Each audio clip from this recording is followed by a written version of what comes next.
So let's go ahead and do an example and finish it off that way. So example 2, we'll use the same vector field as before.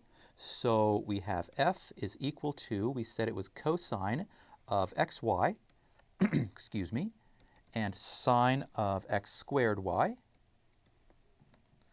Okay. Now let's go ahead and do our c of t.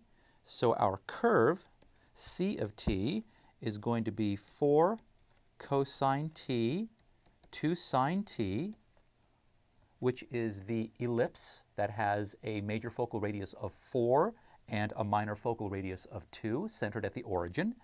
Or if I write it in Cartesian coordinates, it'll be x squared plus 4y squared equals 16. So this is just two different ways of representing the same thing. This is the parameterized version. This is the Cartesian version. Okay, well, we found the curl already. The curl of f, we found it already. That's equal to 2xy cosine of x squared y plus x times the sine of xy. Okay.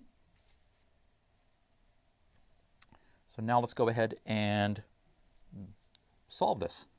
Green's theorem says that the integral over a closed curve of this vector field dotted with c prime, in other words, the circulation, is equal to the double integral over that of the curl of f. It's often a good idea to repeat the formula, write it over, dy dx. Well, this is going to equal, let me go ahead and draw this region here.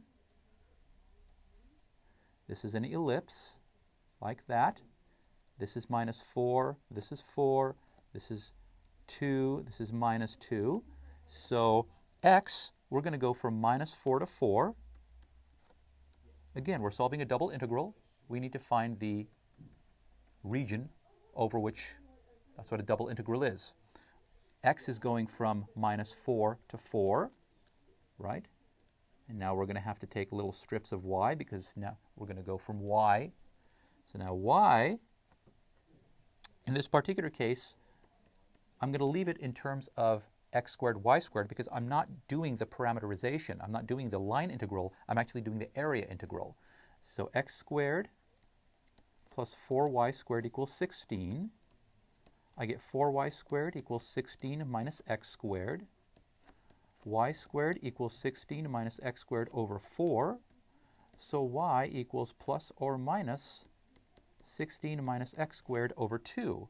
So y is going from minus radical 16 minus x squared all over 2 to plus radical 16 minus x squared over 2. And of course, I have my function here, which is the curl, 2xy times the cosine of x squared y plus x times sine xy times dy dx.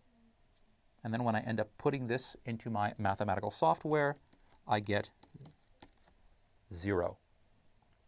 So, this is what's interesting. Remember, we found the curl at a certain point. The curl was negative. So, despite the fact that we had the curl of f evaluated at the point pi over 2, 1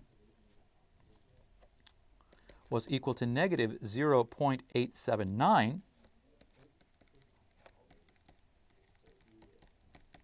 the net curl equals 0. In other words, this vector field over this region is not rotating this way or this way.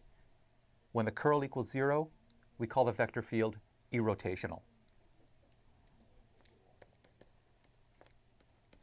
This vector field is irrotational. That's it.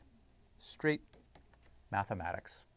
Okay, so when we meet again next time, we'll talk about the flux divergence version of Green's theorem. Thank you for joining us here at Educator.com. We'll see you next time. Bye-bye.